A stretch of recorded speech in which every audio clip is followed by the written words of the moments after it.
Hello and welcome back to Reading with Tawny. I am finishing Sleepy Hollow. So today is going to be part 2 of reading Sleepy Hollow. We were about halfway through um, where our protagonist, Ichabod, makes it to the home of the woman he is just in love with. He's going to talk about some of the other men in town that would be basically his rivals in this. I am going to be really honest. This is probably the toughest book I could have picked to read. It's a really difficult way to start this channel, but the whole point of it is to basically show that reading out loud is not perfect. It's not easy. Um, it takes practice, it takes time, and reading a book out loud takes 2 to 3 times longer than reading to yourself. So when you are doing it with someone else, don't be self conscious about how many times it might take you to figure a word out or that you've stumbled on your words. Your brain is having to read ahead of your mouth speaking. So it does take more skill than reading to yourself. So it does take a lot of time to get good at it. I would say that I am mediocre, definitely not perfect, but it is something I love to do. And so here we are. We're going to go through the second part of Sleepy Hollow. It is probably going to take about half an hour, maybe a little bit longer to finish this reading. Thanks for joining. Among these most formidable was a burly, roaring, roistering blade of the name Abraham, or according to the Dutch abbreviation, Bram van Brunt, the hero of the country round, which rang with his feats of strength and hardihood. He was broad-shouldered and double-jointed, with short curly black hair and a bluff but not unpleasant countenance, having a mingled air of fun and arrogance. From his Herculean frame and great powers of limb, he had received the nickname of Brom Bones, by which he was universally known. He was famed for great knowledge and skill in horsemanship, being as dexterous on horseback as a Tartar. He was foremost at all races and cockfights, and with the ascendancy which bodily strength always acquires in rustic life, was the umpire in all disputes, setting his hat on one side and giving his decisions with an air and tone admitting of no gainsay or appeal. He was always ready for either a fight or a frolic, but he had more mischief and ill will in his composition, and with all his overbearing roughness, there was a strong dash of waggish good humor at bottom.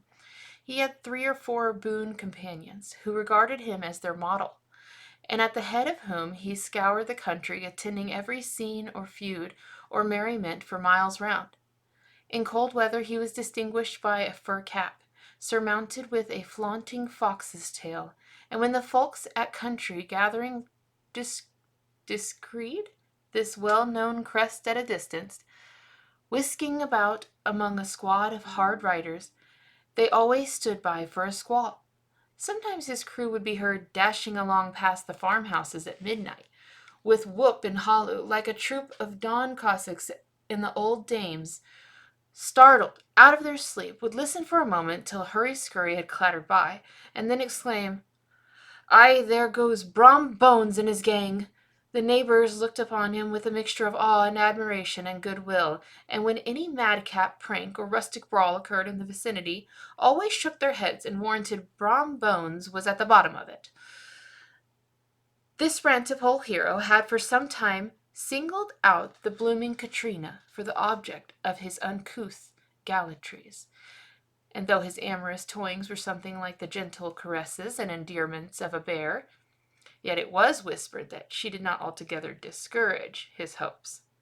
Certain it is, his advances were signals for rival candidates to retire, who felt no inclination to cross a lion in his armors, insomuch that when his horse was seen tied to Van Tassel's palings on a Sunday night, a sure sign that his master was courting, or, as it is termed, sparking within, all other suitors passed by in despair, and carried the war into their quarters. Such was the formidable rival with whom Ichabod Crane had to contend, and considering all these things, a stouter man than he would have shrunk from the competition, and a wiser man would have despaired. He had, however, a happy mixture of pliability and perseverance in his nature. He was in form and spirit like a supplejack yielding, but tough though he bent never broke, and though he bowed beneath the slightest pressure, yet the moment it was away, jerk, he was erect and carried his head as high as ever.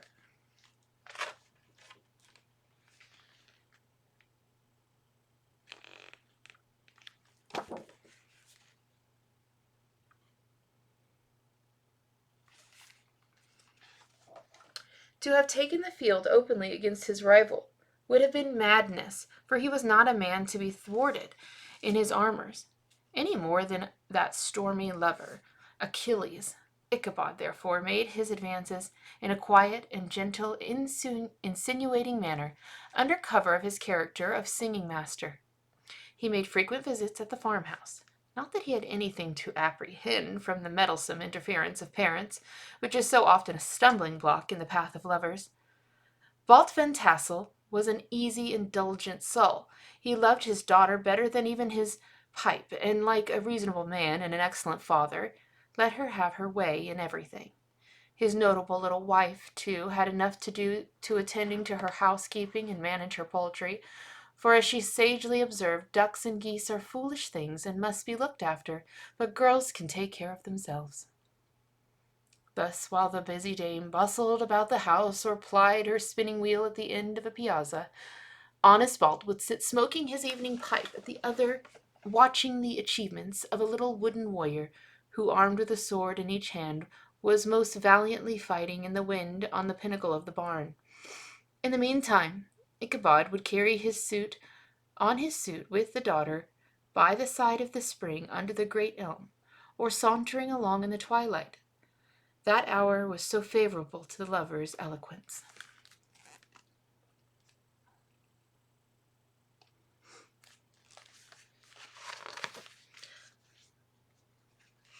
I profess not to know how women's hearts are wooed, and to me they have always been matters of riddle and admiration. Some seem to have but one vulnerable point, or door of access. While others have 1,000 avenues and might be captured in 1,000 different ways, it is still a great triumph of skill to gain the former, but a still greater proof of generalship to maintain possession of the latter, for the man must battle his fortress at every door and window. He who wins 1,000 common hearts is therefore entitled to some renown, but he who keeps undisputed sway over the heart of a coquette is indeed a hero. Certain it is, this was not the case with the redoubtable Brom Bones, and from the moment Ichabod Crane made his advances, the interest of the former evidently declined. His horse was no longer seen tied at the palings on Sunday nights, and a deadly feud gradually arose between him and the preceptor of Sleepy Hollow. Brom, who had a degree of rough chivalry in his nature, would fain have carried matters to an open warfare, and have settled their pretensions to the lady according to the mode of those who must concise and simple reasoners, the knights errant of yore, by single combat. But Ichabod was too conscious of the superior might of his adversary to enter the lists against him. He had overheard a boast of Bones that he would double the schoolmaster up and lay him on a shelf of his own schoolhouse, and he was too wary to give him an opportunity. There was something extremely provoking in this obstinately pacific system.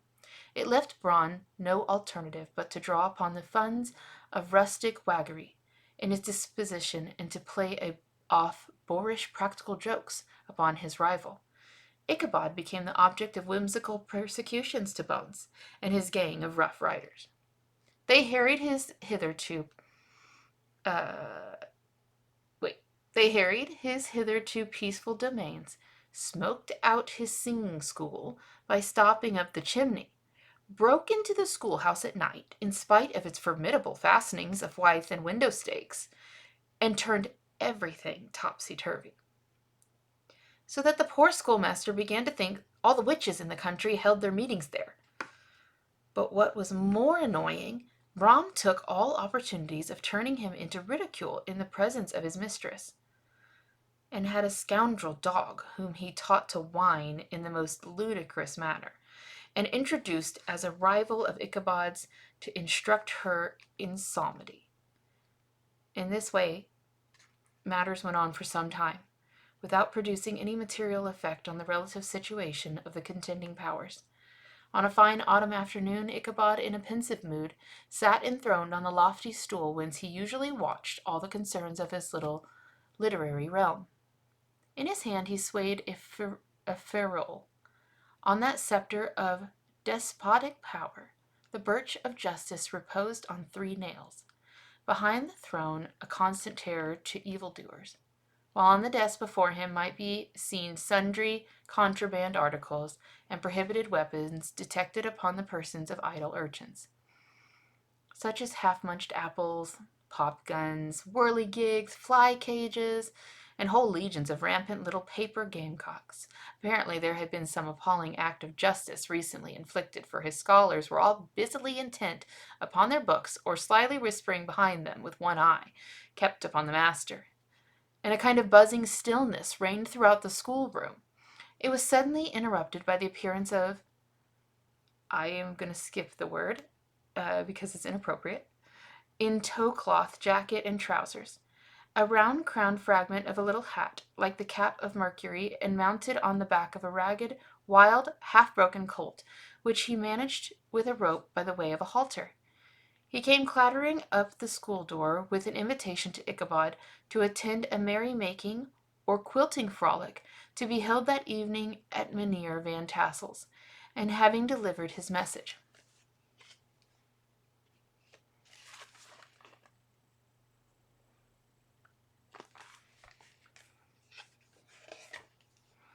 with that air of importance and effort at fine language which they are apt to display on petty embassies of the kind, he dashed over the brook and was seen scampering away up the hollow, full of the importance and hurry of his mission.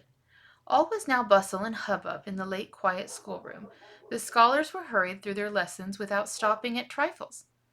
Those who were nimble skipped over half with impunity, and those who were tardy had a smart application now and then in the rear to quicken their speed or to help them over tall word. Books were flung aside without being put away on the shelves. Inkstands were overturned, benches thrown down, and the whole school was turned loose an hour before the usual time, bursting forth like a legion of the young imps, yelping and racketing about the green, in joy at their early emancipation. The gallant Ichabod now spent at least an extra half-hour in his toilet, brushing and furbishing up his best, and indeed only suit of rusty black, and arranging his looks by a bit of broken looking-glass that hung up in the schoolhouse, that he might make his appearance before his mistress in the true style of a cavalier. He borrowed a horse from the farmer with whom he domiciled, a choleric old Dutchman,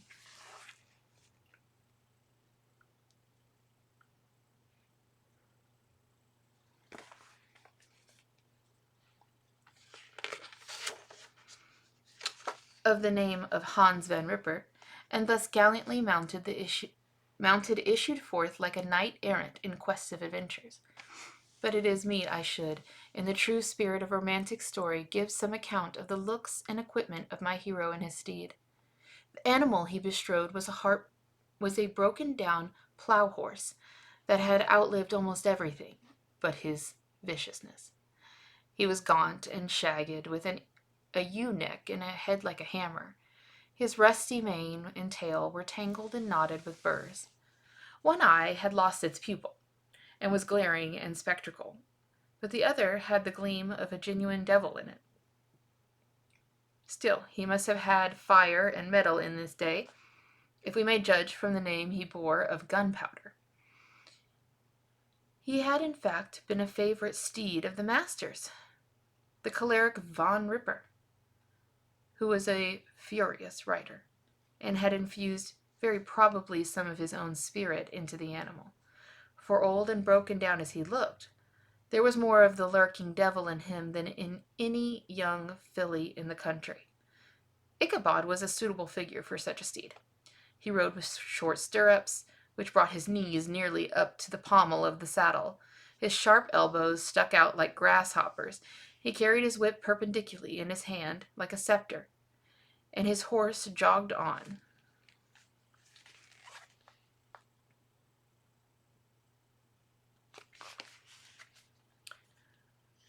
The motion of his arms was not unlike the flapping of a pair of wings. A small wool hat rested upon the top of his nose, for so his scanty strip of forehead might be called, and the skirts of his black coat fluttered out almost to the horse's tail. Such was the appearance of Ichabod and his steed, as they shambled out of the gate of Van Ripper, and it was altogether such an apparition as is seldom to be met with in broad daylight. It was, as I have said, a fine autumnal day. The sky was clear and serene, and nature wore that rich and golden livery which we always associate with the idea of abundance. The forests had put on their sober brown and yellow, while some trees of the tender kind had been nipped by the frost into brilliant dyes of orange, purple, and scarlet. Streaming files of ducks began to make their appearance high in the air. The bark of the squirrel might be heard from the groves of the beech and hickory nuts, and the pensive whistle of the quail at intervals from the neighboring Settle field. The small birds were taking their farewell banquets. In the fullness of the revelry they fluttered, chirping and frolicking from bush to bush and tree to tree, capricious from the very profusion and variety around them. There was the honest cock-robin, the favorite game of stripling sportsmen, with its loud, querulous note, and the twittering blackbirds flying in sable clouds, and the golden-winged woodpecker with his crimson chest, his broad black gorget and splendid plumage, and the cedar bird with its red-tipped wings and yellow-tipped tail, and the little montiero cap of feathers, and the blue jay, that noisy coxcomb in his gray light blue coat and white underclothes, screaming and chattering, nodding and bobbing and bowing and pretending to be on good terms with every songster of the grove. As Ichabod jogged slowly on his way, his eye ever open to every symptom of culinary abundance, ranged with delight over the treasures of jolly autumn. On all sides he beheld vast stories of apples, some hanging in oppressive opulence on the trees, some gathered into baskets and barrels for the market, others heaped up in rich piles for the cedar press. Farther on he beheld great fields of Indian corn, with its golden ears peeping from their leafy coverts, and holding out the promise of cakes and hasty puddings, and the yellow pumpkins lying beneath them, turning up their fair round bellies to the sun, and giving ample prospects of the most luxurious of pies. And anon he passed the fragrant buckwheat fields, breathing the odor of the beehive, and as he beheld them,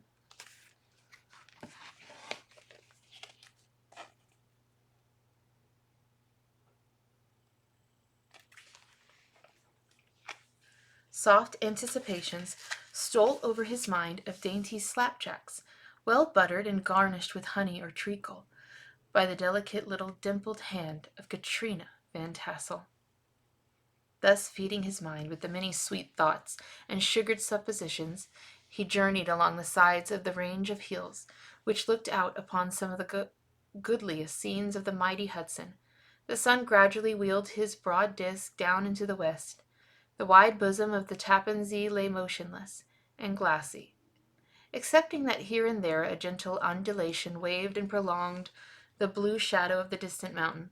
A few amber clouds floated in the sky, without a breath of air to move them. The horizon was of fine golden tint, changing gradually in a pure apple green, and far from that into the deep blue of the mid-heaven. A slanting ray lingered on the woody crests of the precipices that overhung some parts of the river, giving greater depth to the dark gray and purple of their rocky sides. A sloop was loitering in the distance, dropping slowly down the tide, her sail hanging uselessly against the mast. And as the reflection of the sky gleamed along the still water, it seemed as if the vessel was suspended in the air.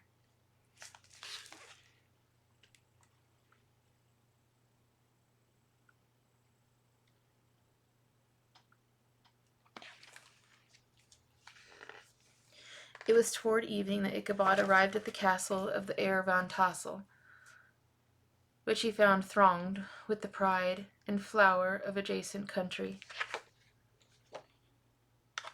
Uh-oh.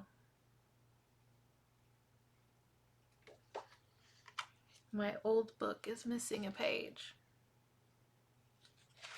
Oh no. This guy's fallen out. And now I'm seeing that there is a 50. See this in 56, and then this would be 57. Maybe. Wait, 57, 58, 59. Okay, maybe it's not. We're okay.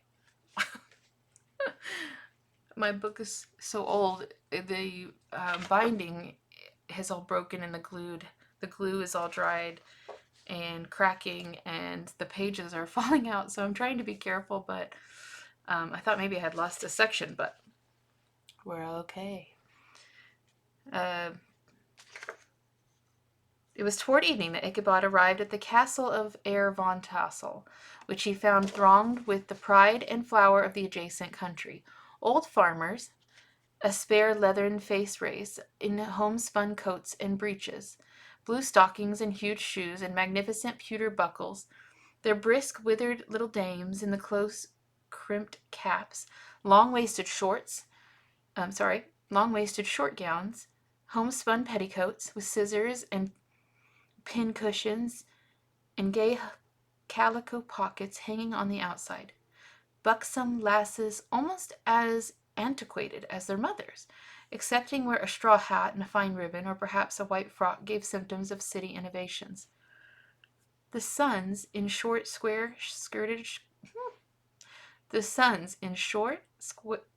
there's a lot of S's here.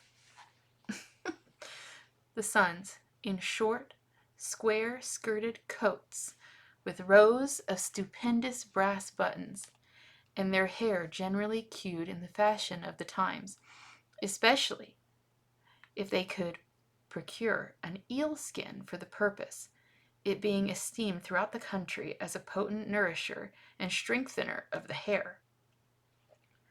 Brom Bones, however, was the hero of the scene, having come to the gathering on his favorite steered Daredevil, a creature like himself full of mettle and mischief, and which no one but himself could manage. He was in fact noted for preferring vicious animals, given to all kinds of tricks, which kept the rider in constant risk of his neck, for he held a tractable, well-broken horse, as unworthy of a lad of spirit.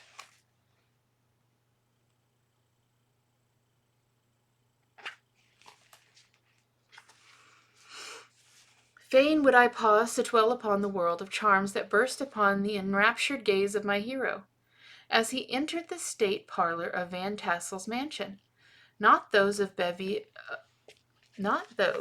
bevy buxom lasses, with their luxurious display of red and white, but the ample charms of the genuine Dutch country tea-table, in the sumptuous time of autumn.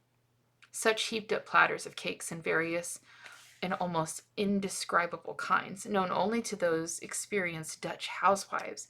There was the dowdy doughnut, the tender olie koek, and the crispy and crumbly cruller, sweet cakes and short cakes, ginger cakes and honey cakes, and the whole family of cakes. And then there were apple pies and peach pies and pumpkin pies, besides slices of ham and smoked beef, and moreover delectable dishes of preserved plums and peaches and pears and quinces, not to mention broiled shad and roasted chickens, together with bowls of milk and cream, all mingled higgledy-piggledy, pretty much as I have enumerated them, with the motherly teapot, sending up its clouds of vapor from the midst. Heaven bless the mark! I want breath and time to discuss this banquet as it deserves, and I'm too eager to get on with my story. Happily, Ichabod Crane was not in so great a hurry as his historian, but did ample justice to every dainty. He was a kind and thankful creature, whose heart dilated in proportion as his skin was filled with good cheer, and whose spirits rose with eating, as some men's do with drink. He could not help, too, rolling his large eyes round him as he ate, and chuckling with the possibility that he might one day be lord of all this scene of almost unimaginable luxury and splendor. Then he thought how soon he'd turn his back upon the old schoolhouse, snap his fingers in the face of Hans von Ripper and every other patron, and kick any itinerant pedagogue out the doors that should dare to call him comrade. Old Baltus Van Tassel moved about amongst his guests with a face dilated with content and good humor, round and jolly as the harvest moon.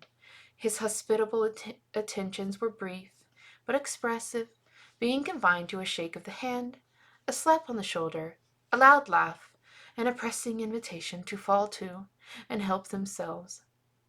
And now the sound of music from the common room or hall summoned to the dance. The musician was an old gray-headed man who had been the intendant orchestra of the neighborhood for more than half a century.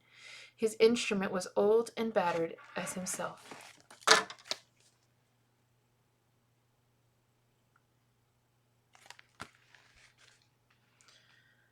The greater part of this time he scraped on 2 or 3 strings, accompanying every movement of the bow with a motion of the head, bowing almost to the ground, and stamping with his foot whenever a fresh couple were to start. Ichabod prided himself upon his dancing as much as his vocal powers. Not a limb, not a fibre about him was idle. And to have seen this loosely hung frame in full motion and clattering about the room, you would have thought St. Vitus himself, that blessed patron of dance, was figuring before you in person. He was the admiration of all of them, who have gathered, of all ages and sizes, from the farm, and the neighborhood stood forming a pyramid of shining faces at every door and window, gazing with delight at the scene, rolling their white eyeballs and showing grinning rows of ivory from ear to ear. How could the urchins be otherwise than animated and joyous? The lady of his heart was his partner in the dance, and smiling graciously in reply to all of his amorous oglings, while Brom Bones, sorely smitten with love and jealousy, sat brooding by himself in one corner. When the dance was at an end, Ichabod was attracted to a knot of the sage folks, who with old Van Tassel sat smoking at one end of the piazza, gossiping over former times and drawing out long stories about the war.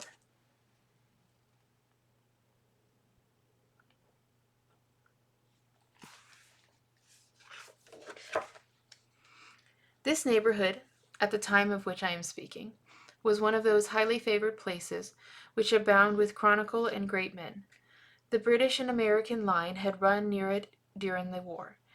It had therefore been the scene of marauding, and infested with refugees, cowboys, and all kinds of border chivalry.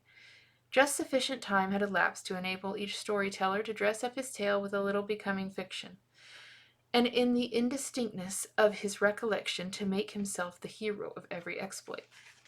There was the story of Duffu Martling, a large blue-bearded Dutchman who had nearly taken a British frigate with an old iron 9-pounder from a mud breastwork, only that his gun burst at the 6th discharge. And there was an old gentleman who shall be nameless, being too rich to mine here, to be lightly mentioned, who in the battle of the White Plains, being an excellent master of defense, parried a musket ball with a small sword, insomuch that he absolutely felt it whiz around the blade and glance off at the hilt, in proof of which he was ready at any time to show the sword, with the hilt a little bent. There were several more that had been equally great in the field, not one of whom was persuaded that he had considerable hand in bringing the war to a happy termination.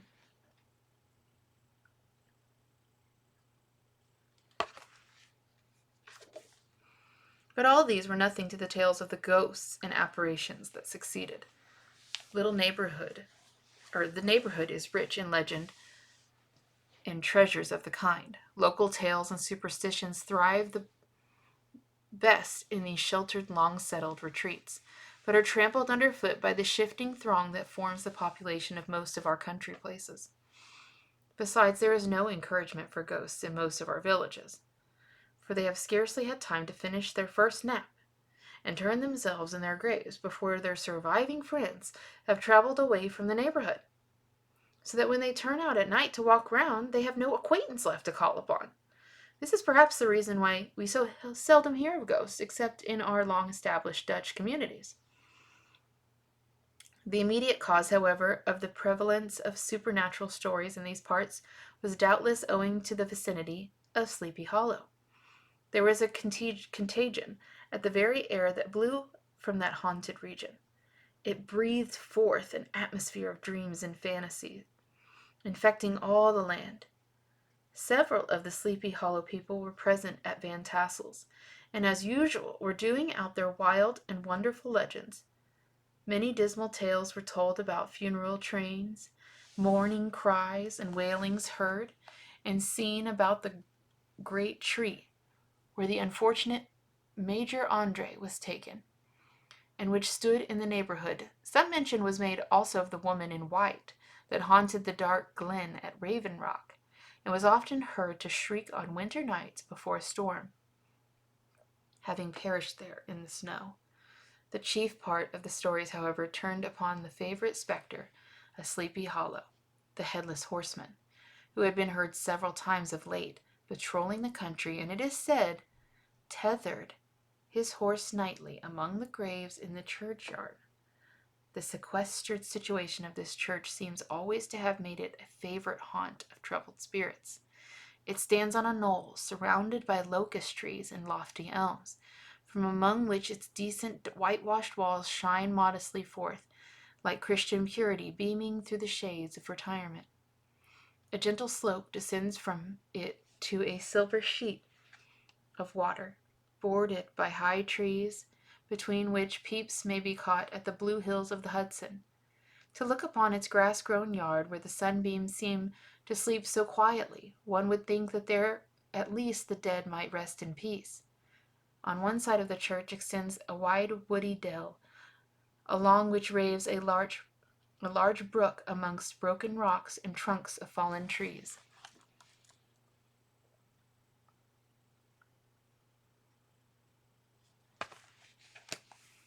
Over a deep black part of the street, not far from the church, was a formerly thrown wooden bridge.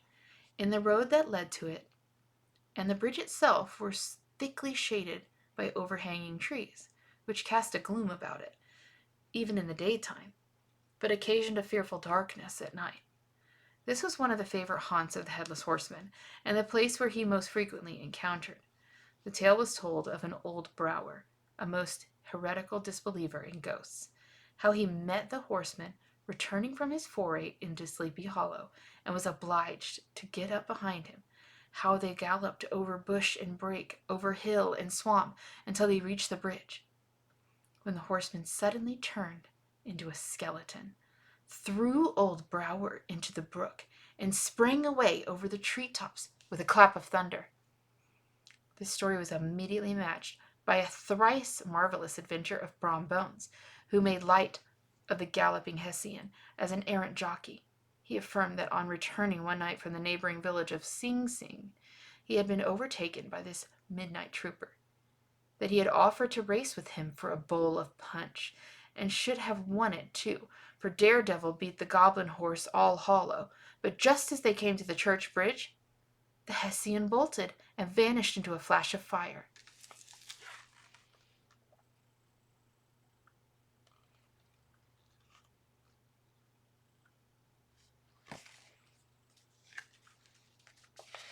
All these tales told in that drowsy undertone with which men talk in the dark. The countenances of the listeners, only now and then receiving a casual gleam from the glare of a pipe, sank deep in the mind of Ichabod. He repaid them in kind with large extracts from his invaluable author, Cotton Mather, and added many marvelous events that had taken place in his native state of Connecticut, and fearful sights which he had seen in his nightly walks about Sleepy Hollow. The revel now gradually broke up. The old farmers gathered together their families in their wagons, and were heard for some time rattling along the hollow roads over the distant hills. Some of the damsels, mounted on pillions behind their favorite swains, and their light-hearted laughter, mingling with the clatter of hoofs, echoed along the silent woodlands, sounding fainter and fainter until they gradually died away. And the late scene of noise and frolic was all silent and deserted. Ichabod only lingered behind, according to the custom of country lovers, to have a tete-a-tete with the Harris, fully convinced that he was now on the high road to success. What passed at this interview I will not pretend to say, for in fact I do not know. Something, however, I fear me must have gone wrong, for he certainly sallied forth.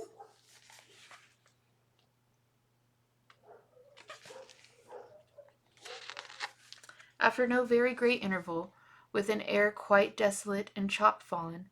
Oh, these women, these women! Could that girl have been playing off any of her coquettish tricks? Was her encouragement of the poor pedagogue all mere sham to secure her conquest of his rival? Heaven only knows, not I. Let it suffice to say, Ichabod stole forth with the air of one who had been sacking a hen-roost rather than a fair lady's heart.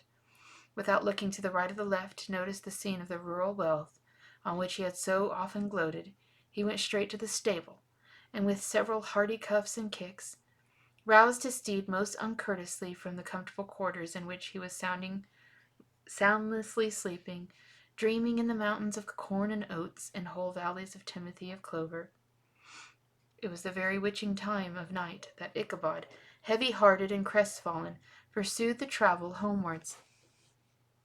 Along the sides of the lofty hills which rise above Tarrytown, and which he had traversed so cheerily in the afternoon, the hour was dismal as himself.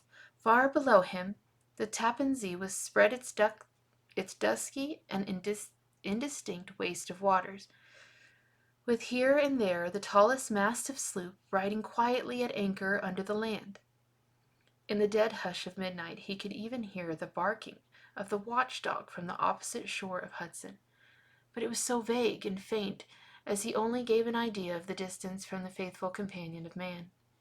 Now and then, too, the long-drawn crowing of a cock accidentally awakened would sound far, far off from some farmhouse away among the hills, but it was like a dreaming sound in his ear. No signs of life occurred near him, but occasionally the melancholy chirp of a cricket, or perhaps the guttural twang of a bullfrog from a neighboring marsh, as if sleeping uncomfortable and turning suddenly in his bed. All the stories of ghosts and goblins that he had heard in the afternoon now came crowding upon his recollection. The night grew darker and darker. The stars seemed to sink deeper into the sky, and driving clouds occasionally hid them from sight. He had never felt so lonely and dismal. He was, moreover, approaching the very place where many of the scenes of the ghost stories had been laid. In the center of the road stood an enormous tulip tree, which towered like a giant above all the other trees of the neighborhood, and formed a kind of landmark. Its limbs were gnarled, and fantastic, large enough to form trunks for ordinary trees, twisting down almost to the earth and rising again into the air. It was connected with a tragic story of the unfortunate Andre.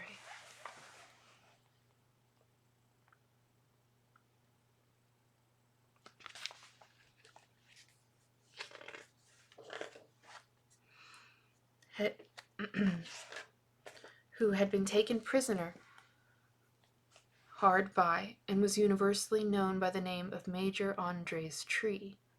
The common people regarded it with a mixture of respect and superstition, partly out of sympathy for the fate of its ill-starred namesake, and partly from the tales of its strange sights and doleful lamentations told concerning it. As Ichabod approached this fearful tree, he began to whistle. He thought his whistle was answered. It was but a blast sweeping sharply through the dark, dry branches. As he approached a little nearer, he thought he saw something white hanging in the midst of the tree. He paused. I lost my place. And ceased whistling, but on looking more narrowly, perceived that it was a place where the tree had been scathed by lightning, and the white wood laid bare. Suddenly he heard a groan. His teeth chattered, and his knees smote amongst the saddle. It was but the rubbing of one of the huge boughs upon another, as they were swayed about by the breeze. He passed the tree in safety, but new perils lay before him. About 200 yards from the tree, a small brook crossed the road, and ran into a marshy and thickly wooded glen, known by the name of Wiley's Swamp. A few rough logs laid side by side served for a bridge over the stream.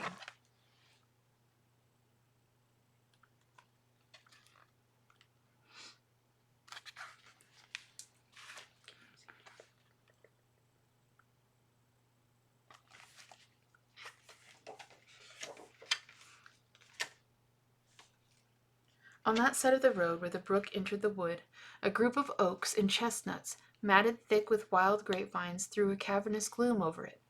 To pass this bridge was the severest trial. It was at this identical spot that the unfortunate Andre was captured, and under the covert of those chestnuts and vines were the sturdy yeomen concealed who surprised him. This has ever been considered a haunted stream, and fearful of the feelings of the schoolboy who has to pass alone after dark. As he approached the stream, his heart began to thump. He summoned up, however, all his resolution, gave his horse half a score of kicks in the ribs, and attempted to dash briskly across the bridge, but instead of starting forward, the perverse old animal made a lateral movement, and ran broadside against the fence. Ichabod, whose fears increased with the delay, jerked the reins on the other side and kicked lustily with the contrary foot. It was all in vain. His steed startled, it is true, but it was only to plunge to the opposite side in the road into a thicket of brambles and alder bushes. The schoolmaster now bestowed with whip and heel upon the starving ribs of the old gunpowder, who dashed forward, snuffling and snorting, but came to a stand just by the bridge, with a suddenness that nearly sent his rider sprawling over his head.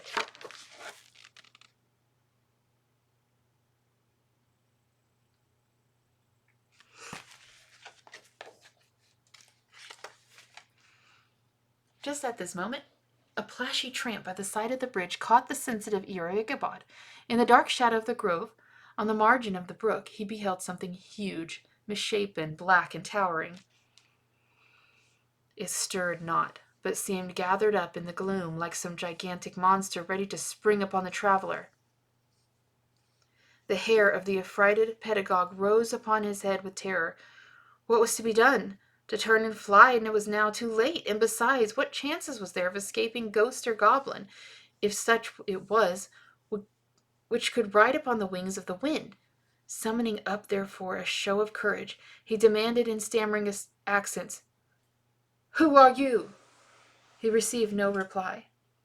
He repeated his demand, in a still more agitated voice. Still there was no answer.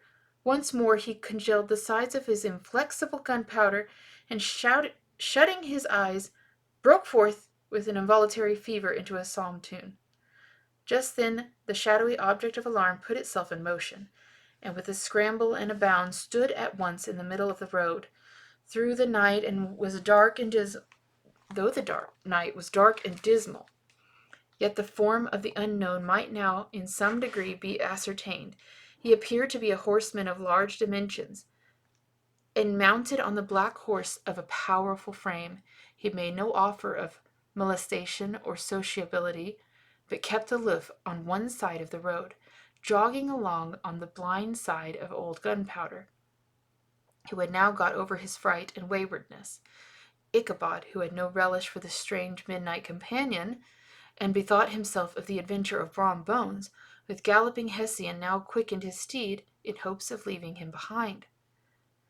The stranger, however, quickened his horse to an equal pace. Ichabod pulled up and fell into a walk, thinking to lag behind. The other did the same. His heart began to sink within him. He endeavored to resume his psalm tune, but his parched tongue clove through the roof of his mouth, and he could not utter a state. There was something in the moody and drogged silence of this pertinacious companion that was mysterious and appalling. It was soon fearfully accounted for. On mounting a rising ground which brought the figure of his fellow traveler in relief against the sky, gigantic in height and muffled in cloak, Ichabod was horror-struck on perceiving that he was headless. But his horror was still more increased on observing that the head, which should have rested on his shoulders, was carried before him on the pommel of a saddle. His terror rose to desperation. He rained a shower of kicks and blows upon Gunpowder, hoping by sudden movement to give his companion the slip, but the spectre started full jump with him. Away they dashed through the thick and thin stones, flying, and sparks flashing at every bound. Ichabod's flimsy garments fluttered in the air, and stretched his long lank body over the horse's head in the eagerness of his flight. They had now reached the road which turns off to Sleepy Hollow, but Gunpowder, who seemed possessed with a demon, instead of keeping it up, made an opposite turn, and plunged headlong down the hill to the left. This road leads through a sandy hollow, shaded by trees for about a quarter of a mile, where it crosses the bridge famous in the goblin story, and just beyond the swells and the green knoll on which stands the whitewashed church. As yet the panic of the steed had given his unskilful rider an apparent advantage in the chase, but just as he had got halfway through the hollow, the girths of the saddle gave way, and he felt it slipping from underneath him. He seized it by the pommel and endeavored to hold it firm, but in vain, and had just time to save himself by clasping old Gunpowder round the neck when the saddle fell to the earth.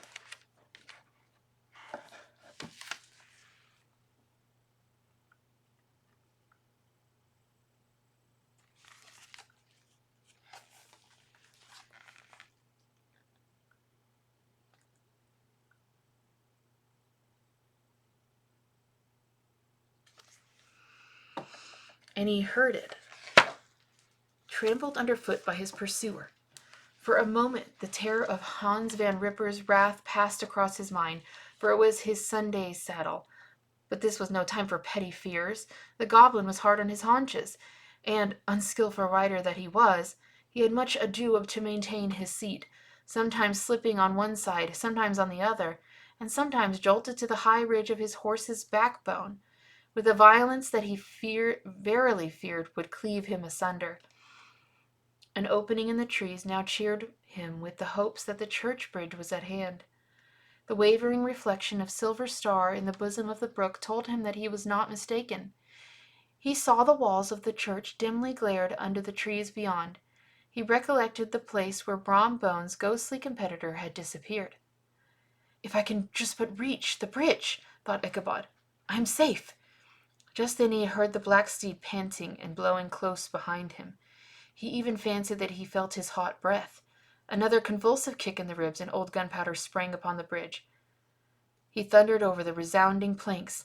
He gained the opposite side, and now Ichabod cast a look behind to see if his pursuer should vanish, according to the rule, in the flash of fire and brimstone.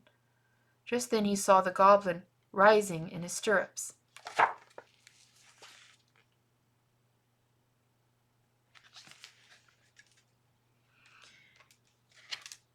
And in the very act of hurling his head at him. Ichabod endeavored to dodge this horrible missile, but too late. It encountered his cranium with a tremendous crash. He was tumbled headlong into the dust, and Gunpowder, the black steed, and goblin rider passed by like a whirlwind. The next morning the old horse was found without his saddle, and with the bridle under his feet, soberly cropping the grass at his master's gate. Ichabod did not make his appearance at breakfast. Dinner hour came, but no Ichabod. The boys assembled at the schoolhouse and strolled idly about the banks of the brook, but no schoolmaster. Hans Van Ripper now began to feel some uneasiness about the fate of poor Ichabod and his saddle. An inquiry was set on foot, and after diligent investigation they came upon his traces. In one part of the road leading to the church was found the saddle trampled in the dirt, the tracks of horses' hoofs deeply dented in the road, and evidently at furious speed, were traced to the bridge, beyond which, on the bank of the broad part of the brook, where the water ran deep and black, was found the hat of the unfortunate Ichabod, and close behind it a shattered pumpkin. The brook was sheared, but the body of the schoolmaster was not to be discovered. Hans Van Ripper, as executor of his estate, examined the bundle which contained all his worldly effects. They consisted of 2 shirts and a half, 2 stocks for the neck, and a pair of worsted stockings, and an old pair of corduroy small clothes, a rusty razor, a book of psalm tunes full of dog's ears, and a broken pitch pipe. As to the books and furniture of the schoolhouse, they belonged to the community, excepting Cotton Mather's History of Witchcraft, a New England almanac, and a book of dreams and fortune-telling, in which last was a sheet of foolscap, much scribbled and blotted in several fruitless attempts to make a copy of verses in honor of the heiress Van Tassel. These magic books and the poetic scrawl were forthwith consigned to the flames by Hans Van Ripper, who from that time forward determined to send his children no more to school, observing that he never knew any good come of this same reading and writing. Whatever money the schoolmaster possessed, he had received his quarter's pay, but a day or 2 before he must have had about his person at the time of his disappearance.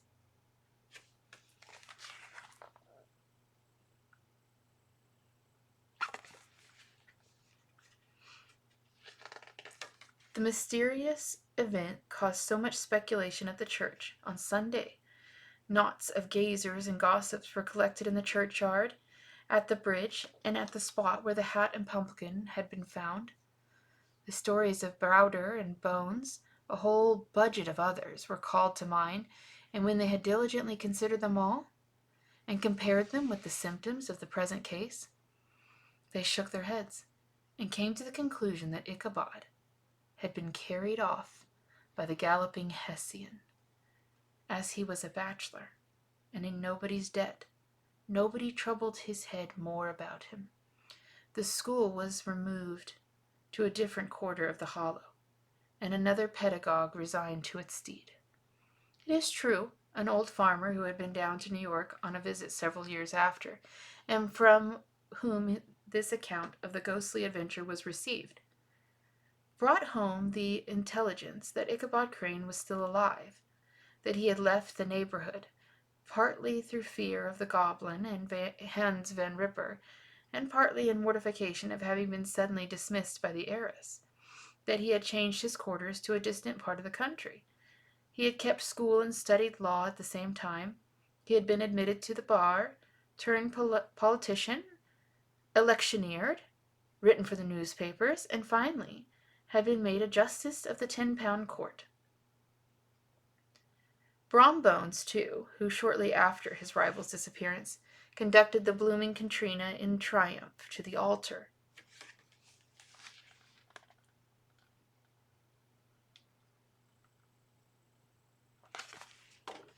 was observed to look exceedingly knowing whenever the story of Ichabod was related, and always burst into a hearty laugh at the mention of the pumpkin, which led some to suspect that he knew more about the matter than he chose to tell.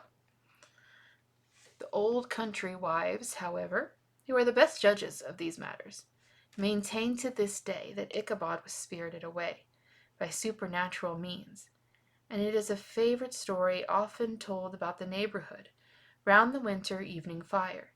The bridge became more than ever an object of superstitious awe, and that may be the reason why the road has been altered of late years, so as to approach the church by the border of the mill pond. The schoolhouse, being deserted, soon fell to decay, and was reported to be haunted by the ghost of the unfortunate pedagogue; and the ploughboy, loitering homeward of a still summer evening, has often fancied his voice at a distance, chanting a melancholy psalm tune among the tranquil solitudes of Sleepy Hollow.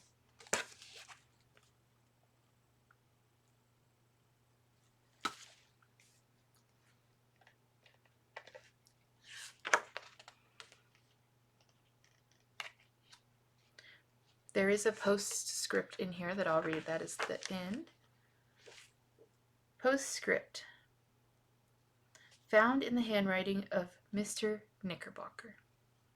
The preceding tale is given almost in the precise words in which I heard it related at a corporation meeting of the ancient city of Manhattan, in which were present many of its sagest and most illustrious burghers.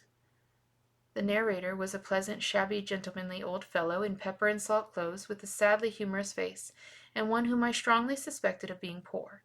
He made such efforts to be entertaining. When his story was concluded, there was much laughter and approbation, particularly from 2 or 3 deputy aldermen who had been asleep a greater part of the time. There was, however, one tall, dry-looking old gentleman, with beetling eyebrows, who maintained a grave and rather severe face, throughout, now and then folding his arms, inclining his head, and looking down upon the floor, as if turning a doubt over in his mind. He was one of your wary men, who never laugh, but upon good grounds, when they have reason and the law was on their side. When the mirth of the rest of the company had subsided and silence was restored, he leaned one arm on the elbow of his chair, and sticking the other akimbo, demanded, with a slight but exceedingly sage motion of the head and contraction of the brow, what was the moral of the story, and what it went to prove. The storyteller, who was just putting a glass of wine to his lips, as a refreshment after his toils, paused for a moment, looked at his inkwell, and with an air of infinite indifference, and lowering the glass slowly to the table, observed that the story was intended most logically to prove that there is no situation in life but has its advantages and pleasures, provided we will but take a joke as we find it; that therefore he runs races with goblin troopers, is likely to have rough riding of it. Ergo, for a country schoolmaster to be refused the hand of a Dutch heiress is a certain step to high preferment in the state. The cautious old gentleman knit his brows tenfold closer after this explanation, being sorely puzzled by the ratiocinations of the syllogism, while Mel thought the one in pepper and salt eyed him with something of a triumphant leer. At length he observed that all this was very well, but he still thought that the story a little on the extravagant. There were 1 or 2 points on which he had his doubts. "Faith, sir," replied the storyteller, as to that matter, I don't believe 1/2 of it myself."